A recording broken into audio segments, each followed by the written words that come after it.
మొదటి స్టేజ్ని పూర్తి చేయడం జరిగింది. మరి వీటన్నింటినీ నీళ్ళు నింపాలంటే మనం ఖచ్చితంగా ఈ ఎత్తిపోతల పథకాన్ని ఆచరణలోకి తీసుకురావాలా. ఎంత ఖర్చు మీరు ఆలోచన చేయండి.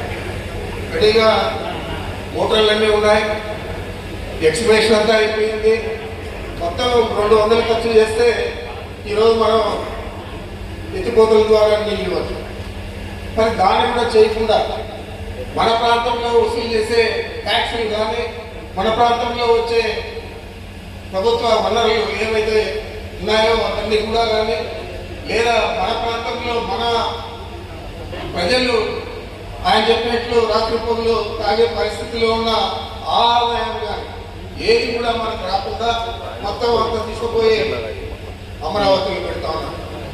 అదేమైనా పూర్తి చేయగలుగుతారంటే అది కూడా ప్రశ్నార్థం. ఇందాక ముఖంగా చెప్పినట్లు వచ్చే ఈ సంవత్సరం నుంచి 3 సంవత్సరాలు అనేక ఈతి బాధలు ఉంటాయి ఆర్థికంగా ఈ ప్రభుత్వానికి. మరి ఇలాంటి పరిస్థితుల్లో ఈ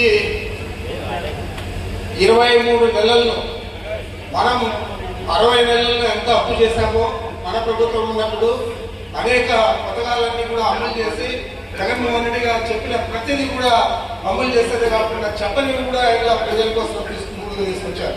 అవన్నీ చేస్తే కూడా ఈరోజు 3,66,000 కోట్లు అప్పు చేశారు.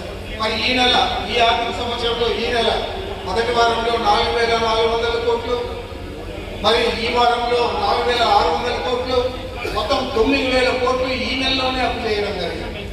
మరి ఇంత దారుణ పరిస్థితుల్లో ఆర్థికంగా దుర్వినియోగం చేస్తూ మా ప్రాంతంలో వచ్చిన ఆదాయాన్ని కూడా మా ప్రాంతంలో ఖర్చు చేయకుండా 200 ఖర్చు పెడితే ఆ మోటార్లు బిగిస్తే మాకందరికీ కూడా తాగడానికి సాగునీరు రెండు కూడా లభ్యమవుతాయని ఆలోచన చేయకుండా మరి నేను కుప్పానికి నీళ్ళు ఇచ్చాను. కుప్పం ఆయన జగన్మోహన్ రెడ్డి గారు కుప్పంకి వస్తే అక్కడ ప్రజలందరూ పూర్తి చేయలేదు ఇక్కడ అందించమా అంటే అన్న నిజమేనా అని అడిగాడు. నేను చేయలేదు, ఇది చేస్తే బాగుంటుందంటే సభలోనే ఆయన అనౌన్స్ చేసుకున్నాడు. ఆ తర్వాత పూర్తి చేశాము, మళ్ళీ ఇనాగ్రేషన్ కూడా ఆయనే వచ్చాడు, చెరువులకంతా కూడా నీళ్ళు నింపాడు. అది ఈరోజు అంతా కూడా మర్చిపోయి ఇందాక ఏదైనా మాట్లాడితే బుగ్గన గారే మాట్లాడారు. ఎందుకంటే నేను ఎప్పుడు ఆసక్తిగా ఇంట్లో అంటా తప్ప ఆ అసెంబ్లీలో కూడా ఇద్దరు పక్కనే కూర్చోంటాం. ఏదో ఒకటి చెప్తానే ఉంటాడు, నవ్విస్తానే ఉంటాడు. అట్లే ఇప్పుడు కూడా చెప్పాడు, పసుపు నీళ్ళు కలుపుకోవడం, పసుపులు కలుపుకోవడం, అక్కడంతా కూడా పూజలు చేయడం, ఆ కట్ట మీద బస్సు పెట్టుకొని నిద్రపోవడం, మరి ఈ కాలువ అంతా నేనే చేస్తాను.